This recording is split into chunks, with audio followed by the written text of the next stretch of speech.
have to start with the team from just a couple minutes away from myself in Los Angeles in the NBA. The Lakers collected their first win of the season after a tough start to open up the year. They held off the Memphis Grizzlies 121 to 118 last night. And let me first just say that this was one of the most erratic endings to a Lakers basketball game that I've seen. It was almost like the league, the teams, the refs were trying to delay this win as long as possible, literally as long as possible, because here you had a couple late game reviews. Anthony Davis collected an inbounds pass.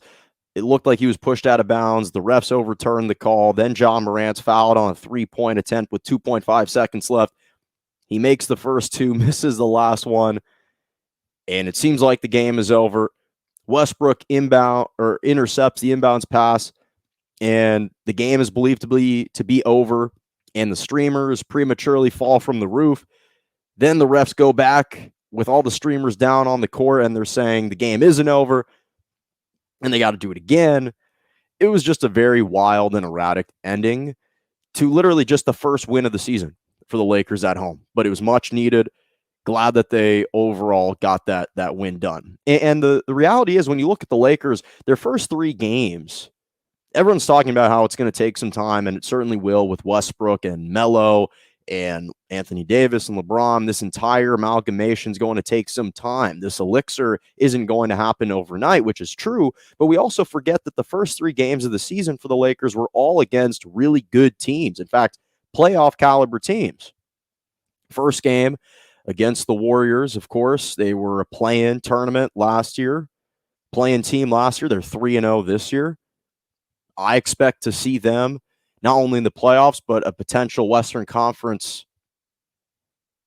team or Western Conference title team. You look obviously at the Phoenix Suns. They reached the Western Conference Finals. They won the West. They reached the NBA Finals last year. And then Memphis, of course, was a playoff team last year. So while we want to give this team time to gel, which is fair, we should also recognize the level of competition that they were going up against through their first three games. And let me first also say that Ja Morant is sensational. The kid out of Murray State, I always liked him, but to see the evolution in his game, the transformation of who he was when he entered the league versus who he is now. When he entered the league, really people only thought of Ja Morant as this explosive, dynamic athlete who is a great facilitator. And now he's all those things. And instead of having the stigma placed onto him that he can't shoot the ball, this guy has been improving that aspect of his game every single season. He dropped 40 points and 10 assists last night.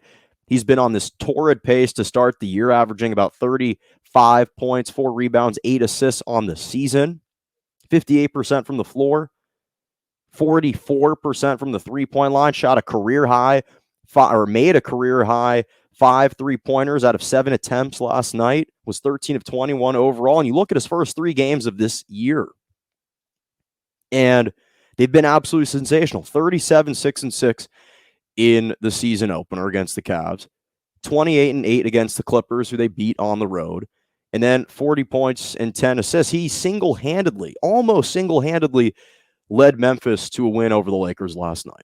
Then his circus shot in the fourth quarter, where he drives it to the rim and takes it up and under like 2.5 Lakers defenders, and yet has enough English to bounce it off the rim. Not off the rim, off the backboard. Just stupid types of shots that are they're just unbelievable for this guy. We've known about his athleticism and the talent, but now the finesse as well. He's just been fantastic so far this season.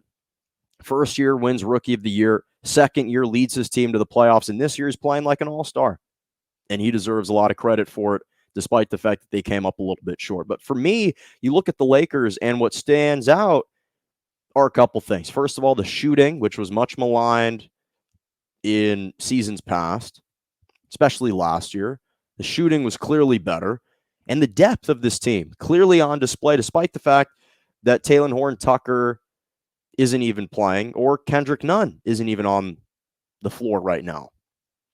You had guys like Malik Monk chime in 2 of 3 from three-point land. He had double figures. Kent Bazemore was in double figures, 2 for 2 from the three-point line. LeBron obviously has been on this torrid shooting pace. He's been fantastic so far this year, shooting 48% from the three-point line, as he's kind of been doing throughout the start of the last several seasons. Was 6 for 11 in the opener, 5 of 9 against the Suns, and then 4 of 9 last night. And then Carmelo Anthony. He's been the main storyline, and he was the main catalyst behind this win last night. 28 points, 18 in the second half, 12 in the fourth quarter. Efficient, 10 of 15 from the floor, 6 of 8 from the three-point line. The guy's in his 19th season, and he's still getting buckets. We're still giving him the moniker of just Melo. There was a brief phase of hooded Melo. Now it's just regular Melo, and he's been delivering. But it's that depth and that shooting. As a team, the Lakers shot 53% from the three-point line last night, 16 of 30, which is something that we seldom saw last year. It was almost an aberration if this team shot better than 40% last year from the three-point line. And this is kind of the bigger story. It's not just the shooting. It's not just the depth. But it's the energy and the effort that we saw defensively last night. This is what we're going to see occasionally from the Lakers. There are going to be a number of select games all year. I'm predicting probably every 3 or 4 games where you're going to see the amount of effort, the amount of hustle raised for this Lakers team defensively. Because this isn't something to expect, and not like they held Memphis to under 100 points, but just the activity, how they were flying around, closing out hard. This team was really getting after it defensively, which is not something that I think we should expect to see on a night in and night out basis. But every 3 or 4 games occasionally, I think we can see that. Anthony Davis, 4 blocks. He had a clutch late game block, intercepted a pass late in the game, left his imprint defensively on the game throughout the entire night. Russell Westbrook stepped up defensively. But again, I'm not complimenting them to highlight, hey, this is who they're going to be every single night defensively. No, this isn't going to be the case. Nor should we expect it to be the case given the age of this roster. It's not conducive for the oldest team in the league to be flying around defensively every single night. But what I do think is that perhaps once a week, we can see this type of effort, this type of energy, this type of personal desire to get after it defensively. And that was something that was impressive. So the offense is always going to be there, but I was impressed with the defense last night. 12 blocks last night as a team. Fantastic. And then Frank Vogel, to his credit, was testing out some different closing lineups that I actually think might work. He had, along with Westbrook, LeBron, and Anthony Davis, a different mix of characters. Austin Reeves got some run. Kent Bazemore, Carmelo Anthony, of course. Malik Monk was in the closing lineups for his shooting. And listen, this Austin Reeves kid, I don't want to say he's going to be the next Alex Caruso because they don't play the same position. They don't play the same style of basketball, but he's fearless as well. And the fact that Frank Vogel and LeBron felt comfortable having him in there in the final 5 minutes says a lot about who he is as a character, who he is as a player. This was a guy that was one of the leading scorers in the nation in college basketball for Oklahoma for several years. And he's in this closing lineup right now, or at least a part of the final 7 or 8 guys right now. So that says a lot. And I was really impressed with them.